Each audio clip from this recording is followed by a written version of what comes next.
My guest tonight has written 3 best-selling books, and his TED Talk on inspiring leadership is one of the most watched of all time. When he talks, it is impossible not to listen. My name is Simon Sinek, and I have a clear vision of what I want to build in this world. I imagine a world in which the vast majority of people wake up every single morning inspired to go to work, feel safe when they're there, and return home fulfilled at the end of the day. I promise you, our guests will help you acquire the behaviors and thought patterns you need to be successful in anything that you're trying to accomplish. I have yet to give a speech or have a meeting where somebody doesn't ask me the millennial question.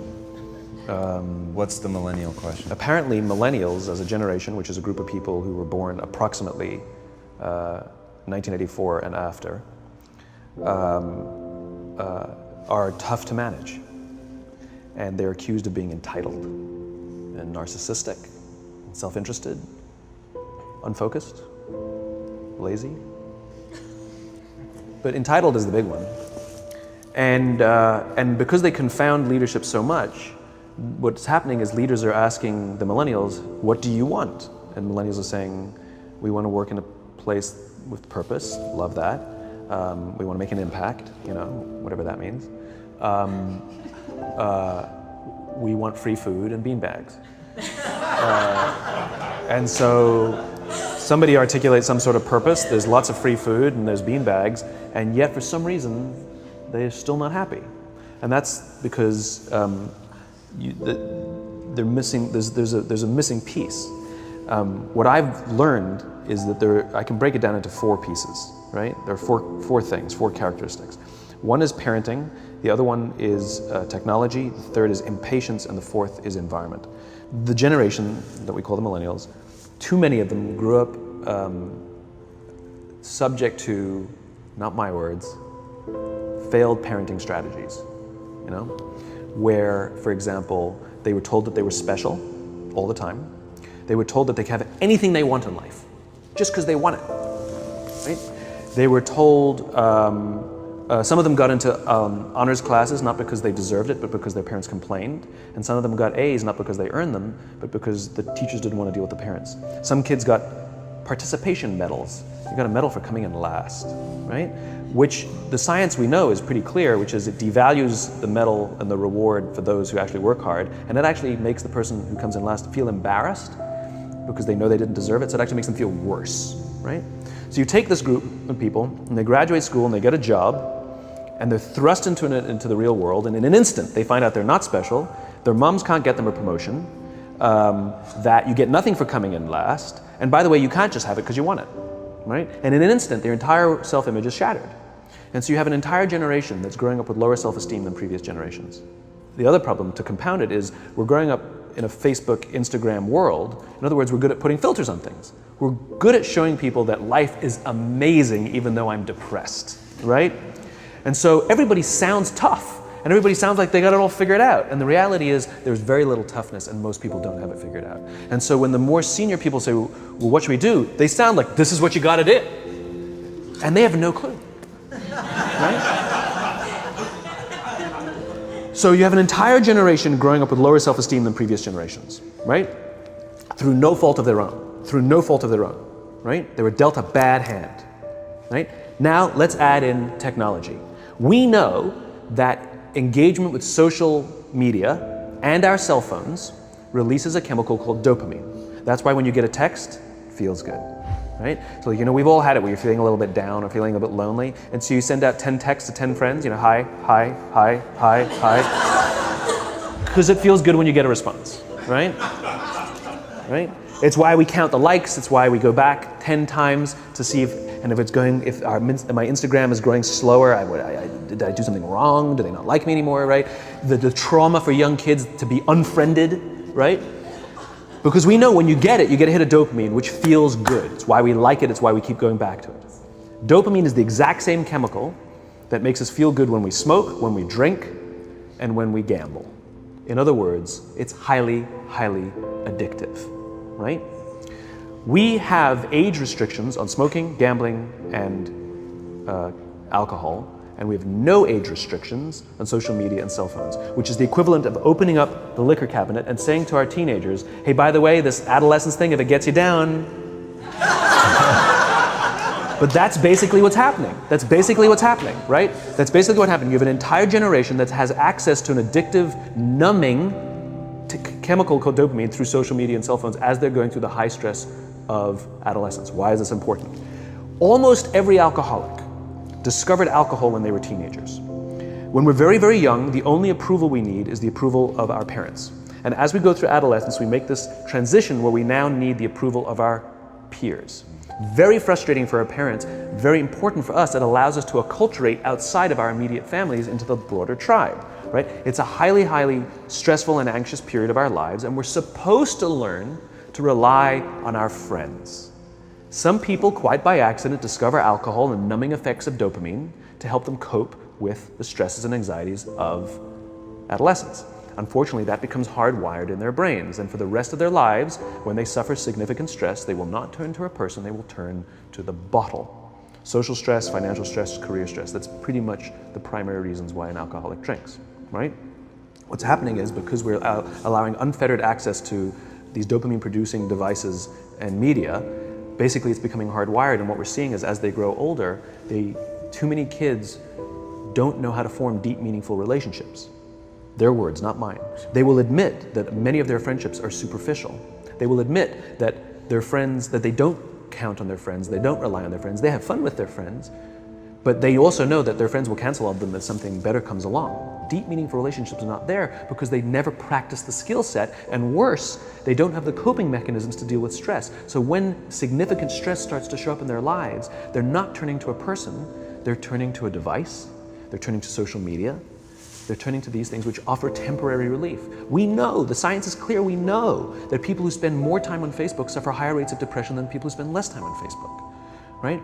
These things balanced. Alcohol is not bad, too much alcohol is bad. Gambling is fun, too much gambling is dangerous, right? There's nothing wrong with social media and cell phones. It's the imbalance, right? If you're sitting at dinner with your friends and you're texting somebody who's not there, that's a problem. That's an addiction. If you're sitting in a meeting with people you're supposed to be listening to and speaking, and you put your phone on the table, face up or face down, I don't care, that sends a subconscious message to the room that you're just not that important to me right now, right? That's what happens. And the fact that you cannot put it away is because you are addicted, right? If you wake up and you check your phone before you say good morning to your girlfriend, boyfriend, or spouse, you have an addiction. And like all addiction, in time, it'll destroy relationships, it'll cost time, and it'll cost money, and it'll make your life worse, right? So you have a generation growing up with lower self-esteem that doesn't have the coping mechanisms to deal with stress, right? Now you add in the sense of impatience, right? They've grown up in a world of instant gratification. You want to buy something, you go on Amazon, it arrives the next day. You want to watch a movie? Log on and watch a movie. You don't check movie times. You want to watch a TV show? Binge. You don't even have to wait week to week to week, right? I know people who skip seasons just so they can binge at the end of the season, right? Instant gratification. You want to go on a date, you don't even have to learn how to be like, hey. You don't even have to learn and practice that skill. You don't have to be the uncomfortable one who says yes when you mean no and says no when you mean no, but yes when you don't have to swipe right. Bang, I'm a stud. Right? You don't have to learn the social coping mechanisms, right? Everything you want, you can have instantaneously. Everything you want, instant gratification, except job satisfaction and strength of relationships. There ain't no app for that. They are slow, meandering, uncomfortable, messy processes. And so I keep meeting these wonderful, fantastic, idealistic, hardworking, smart kids. They've just graduated school. They're in their entry-level job. I sit down with them and I go, how's it going? They go, I think I'm gonna quit. I'm like, why? They're like, I'm not making an impact. I'm like, you've been here 8 months. You know? It's as if they're standing at the foot of a mountain and they have this abstract concept called impact that they want to have in the world, which is the summit. What they don't see is the mountain. I don't care if you go up the mountain quickly or slowly, but there's still a mountain. And so what this young generation needs to learn is patience. That some things that really, really matter, like love, or job fulfillment, joy, love of life, self-confidence, a skill set, any of these things. All of these things take time. Sometimes you can expedite pieces of it, but the overall journey is arduous and long and difficult. And if you don't ask for help and learn that skill set, you will fall off the mountain, or you will, the worst case scenario, and we're already seeing it. The worst case scenario is we're seeing an increase in suicide rates. We're seeing an increase in this generation. We're seeing an increase in accidental deaths due to drug overdoses. We're seeing more and more kids drop out of school or take leaves of absence due to depression. Unheard of. These are all, this is really bad. The best case scenario, those are all bad cases, right? The best case scenario is you'll have an entire population growing up and going through life and just never really finding joy. They'll never really find deep fulfillment in work or in life. They'll just waft through life and it'll be just, it's fine.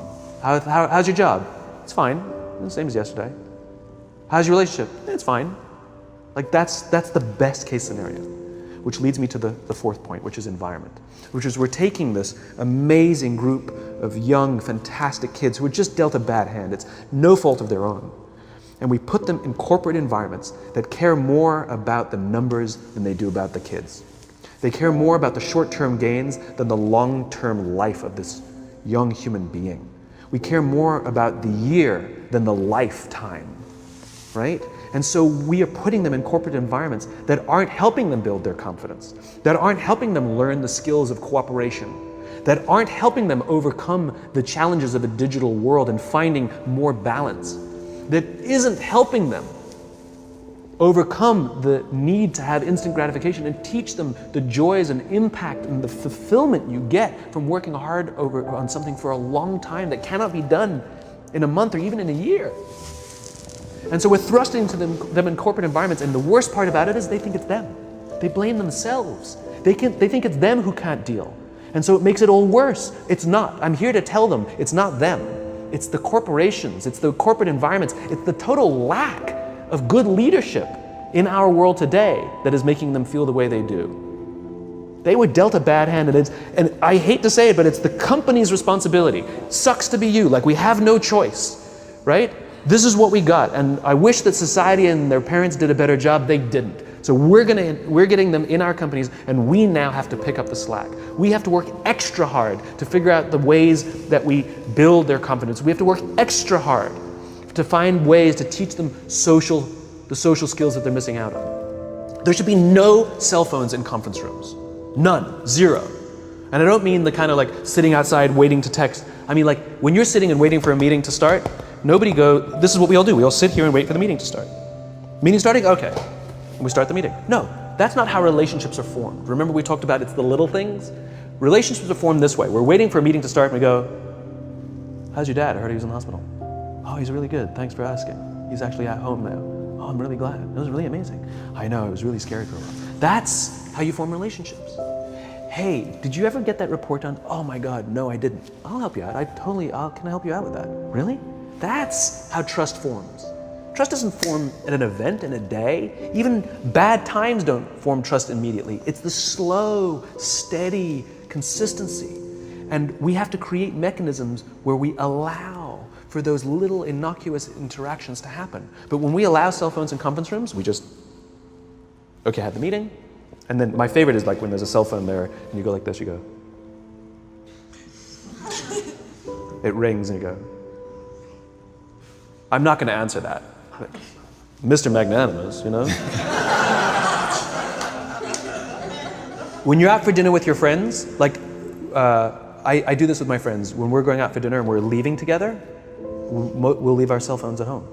Who are we calling? Maybe one of us will bring the phone in case we need to call an Uber or take a picture of our meal.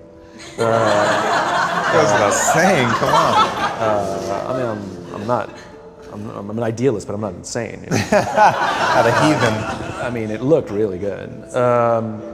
We'll take one phone. And so it's like an alcoholic. The reason you take the alcohol out of the house is because we cannot trust our willpower. We're just not strong enough. But when you remove the temptation, it actually makes it a lot easier.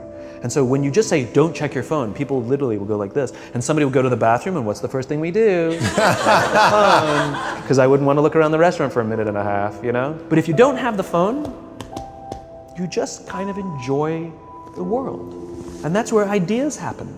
The constant engagement is not where you have innovation and ideas. Ideas happen when our minds wander and we go, and you see something, I bet they could do that. That's called innovation, right? But we're taking away all those little moments, right? You should not, and none of us should charge our phones by our beds. We should be charging our phones in the living rooms, right? Remove the temptation. You wake up in the middle of the night because you can't sleep, you won't check your phone, which makes it worse. But if it's in the living room, it's relaxed, it's fine. But it's my alarm clock. Buy an alarm clock. They cost $8, right? I'll buy you an alarm, right? But the point is we now in industry, whether we like it or not, we don't get a choice. We now have a responsibility to make up the shortfall and to help this amazing, idealistic, fantastic generation build their confidence, learn patience, learn the social skills, find a better balance between life and technology. Because, quite frankly, it's the right thing to do.